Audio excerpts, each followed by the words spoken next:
মানুষের মর্যাদা ঠিক রাখতে, নিজের ওয়েট ঠিক রাখতে 5টি বিষয় জরুরি। 5টি বিষয় ঠিক রাখলে নিজের মর্যাদা, নিজের ওয়েট, নিজের আত্মমর্যাদা ঠিক থাকে। নাম্বার 1, প্রয়োজনের চেয়ে বেশি কথা না বলা। প্রয়োজনের চেয়ে বেশি কথা না বলা।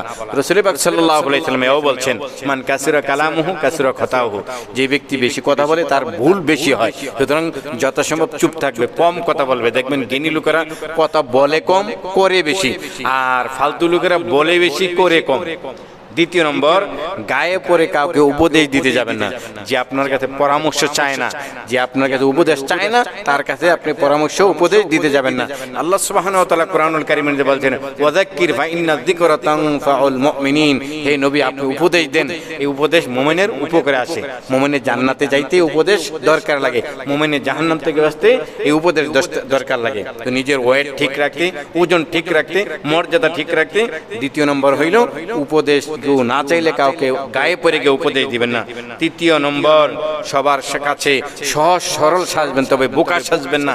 বোকা, রাসূল বলছেন মুমিন কখনো ধোঁকা খায়ও না, ধোঁকা দেয়ও না। কাউকে বোকা সাজবেন না, সরল সহজ সাজবেন, বোকা সাজবেন না।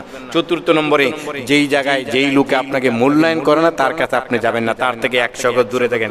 ট্রাকের পিছনে লেখা থাকে না 100 গজ দূরে থাকুন। যেই লোকে আপনাকে মূল্যায়ন করে না, যে আপনাকে কদর করে না, তার থেকে 100 গজ দূরে থাকুন। পঞ্চম নম্বরে, বেশি কথা না বলে চুপ থাকার মধ্যে বেশি শান্তি, চুপ থাকার মধ্যে বেশি ফলদায়ক।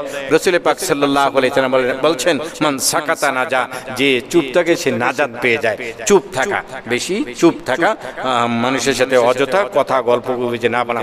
এই 5টি বিষয় যদি অবলম্বন করতে পারে, আপনার আমার মর্যাদা ক্ষুণ্ণ থাকবে, আপনার আমার মর্যাদা ওয়েট বজায় থাকবে। আল্লাহ রাব্বুল আলামিন সকলকে এই 5টি বিষয়ের উপর আমল করার তৌফিক দান করুক। আমিন। ওয়া আখিরি দাওয়ানা আলহামদুলিল্লাহি রাব্বিল আলামিন।